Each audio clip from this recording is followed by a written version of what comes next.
අපි අද Tresslicious review එකක් කරමු.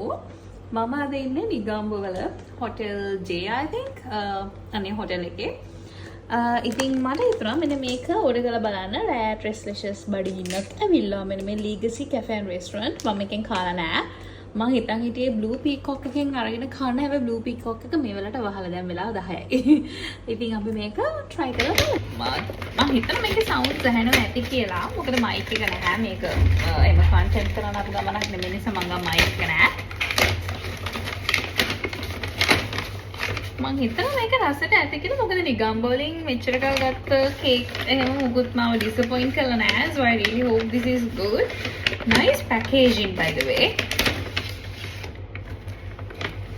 ස්පූන් එකක් නැද්ද දන්නේ නැහැ. එතනත් මෙහෙ ස්පූන් එකක් තියෙනවා බලන්න. මෙන්න මේ හරිම ලස්සනට පැකේජින් එක තියෙනවා. මේ මම පෙන්නන්න. පේනවද ඔයාලට?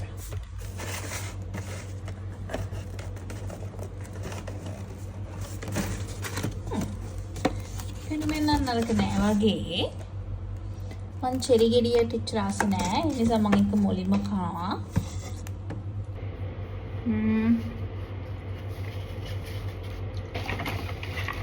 ගොල්ලෝ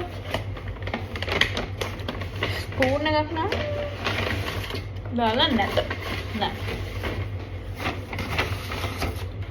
එතන තියෙන තේ හදන හැන්දක් ගමු මම හිතන මේක හොඳට ඇති කියලා මොකද Tresslicious කියන්නේ මගේ ෆේවරිට්ම කැම හැන්දක් තියෙනවා ලා මේ බොක්ස් එක ඇතුලේ තිබිලා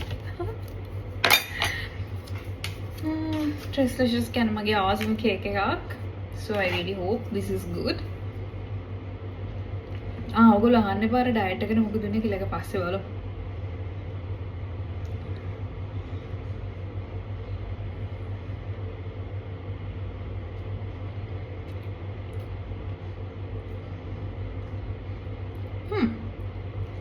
It's good. හොඳට කිරි තියෙනවා.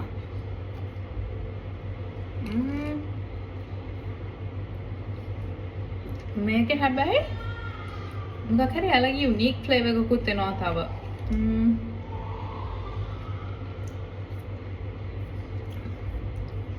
මොකක් හරි එසෙන්ස් එකක් දාලා දෙනවා. ඒක නරක නෑ. Not bad.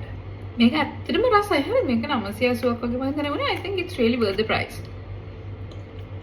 Tresslicious lover කෙනෙක් නම් මෙයාලා බහලා ඉන්නවා නම් try කරලා බලන්න. මේ Legacy Cafe එකේ මම අඳුරන්නෙත් නැහැ. So this is not a sponsored video. Spontaneously කරන වීඩියෝ එකක්.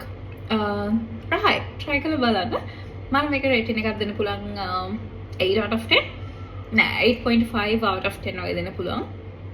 ඇත්තටම රසයි portion size එකත් හොඳයි. පොඩක් sugar rush වෙනවා portion එකම කෑවට පස්සේ but it's good. So yeah, thank you for watching.